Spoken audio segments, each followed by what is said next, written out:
You believe that effective communication is the bedrock of connection, the bridge built from trust and understanding. But what if that bridge is an illusion? What if the very words you so carefully choose, the constant seeking of approval, the desperate need to be understood, are the very forces that erode the desire you wish to create? This is the silent chasm that swallows intimacy, where earnestness becomes its own undoing. Consider the modern man, conditioned to be agreeable, to validate endlessly, to sculpt himself into a pleasing, harmless figure. He thinks he is building a sanctuary. But a woman's soul, in its profound depth, does not crave a sanctuary built for her comfort alone. It yearns for a storm it can respect, a peak it can aspire to conquer.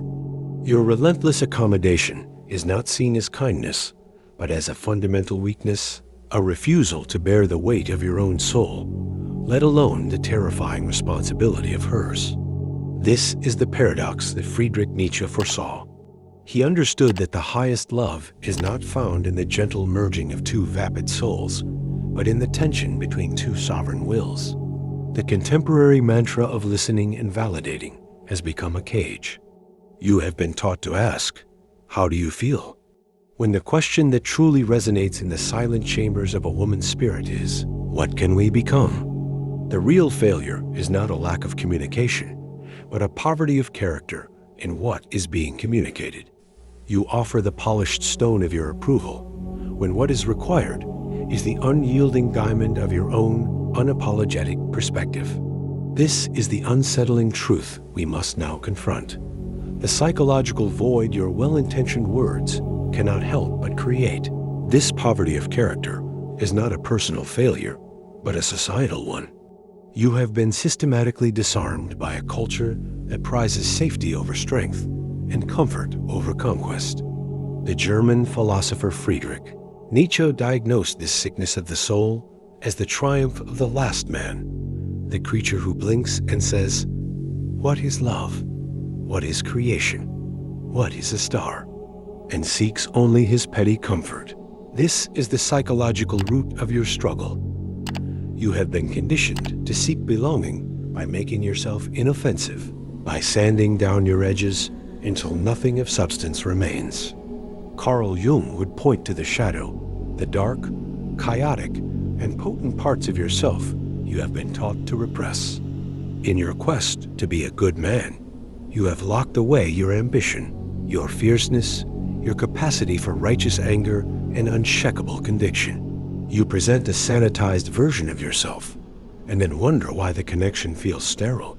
A woman interacts not just with your conscious self, but with your entire psychic energy. She senses the void where your shadow should be, the lack of a worthy adversary, a complementary force. She is not looking for a servant to her whims, but a master of his own domain, a man whose inner world is a formidable landscape, not a placid park. This creates a profound existential tension. The French existentialist Jean-Paul Sartre argued that we are condemned to be free, burdened with the terrifying responsibility of creating our own meaning. You have outsourced this burden. You look to her reaction to define your worth, her approval to validate your existence. But this is a weight no other person can or should bear. Your words feel hollow because they are not rooted in your own self-overcoming. They are mere reflections, echoes seeking a source. The hidden problem, then, is that you have abandoned the battlefield of your own soul. And how can you possibly command respect in the shared space of a relationship when you have surrendered sovereignty over your own? This surrender does not remain a private affair. It radiates outward, silently structuring the very dynamics of your relationship. The consequence of this self-abandonment is a quiet, mutual contempt. You begin to resent her for the power you have willingly given her, the power to validate you, to make you feel like a man. You interpret her natural longing for a stronger presence as nagging or dissatisfaction, a problem with her that needs to be fixed, rather than a symptom of the void you are presenting. She, in turn, feels an instinctual disappointment.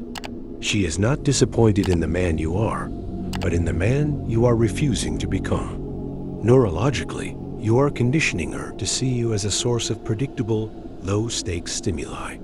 There is no danger in your presence, no creative tension, no risk. The human brain is wired to pay attention to what is dynamic and potent, and to ignore what is safe and constant.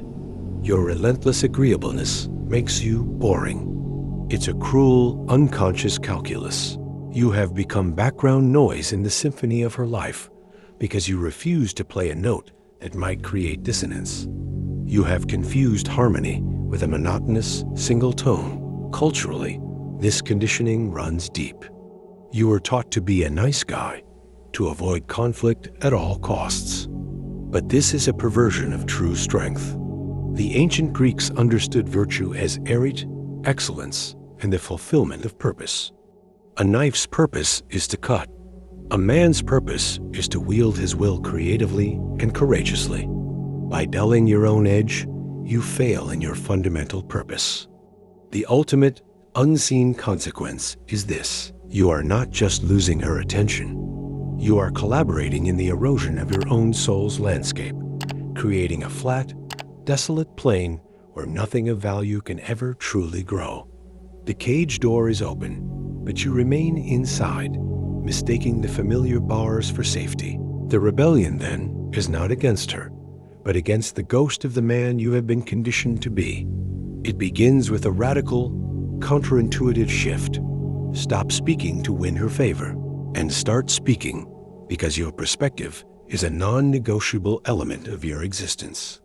This is the Nietzschean path of the Bermensch, not the Superman, but the man who has overcome his own need for external validation and creates his own values. Your words must cease to be offerings laid at her feet and become assertions of your own sovereign reality.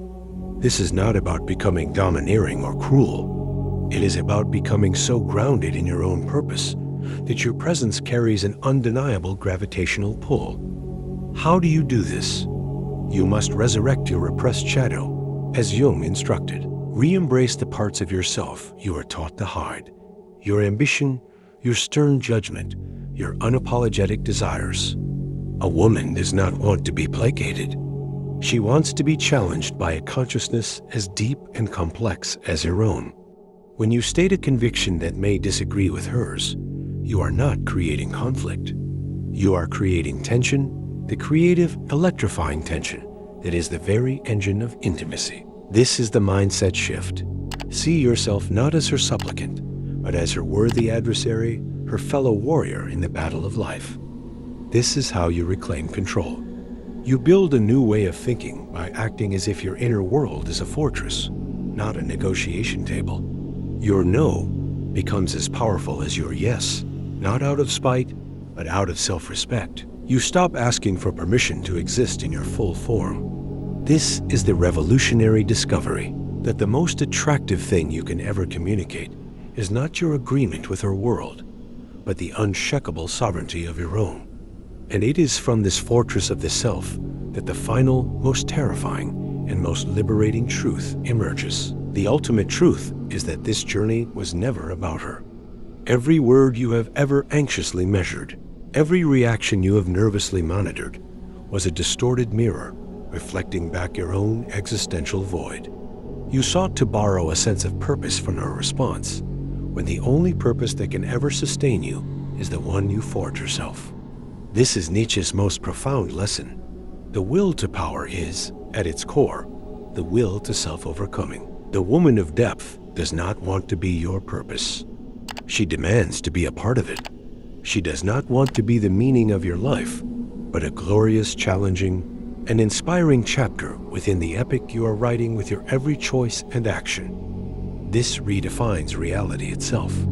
You move from a paradigm of seeking to a paradigm of becoming. The goal of communication shifts from the desperate need to be validated to the profound courage to be understood, even if that understanding leads to conflict.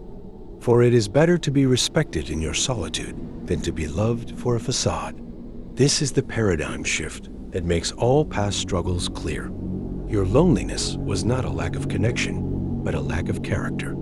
Your words felt empty because the vessel from which they poured was not yet full. So let your words be drawn from the deep well of your own conquered suffering, your own hard-won truths.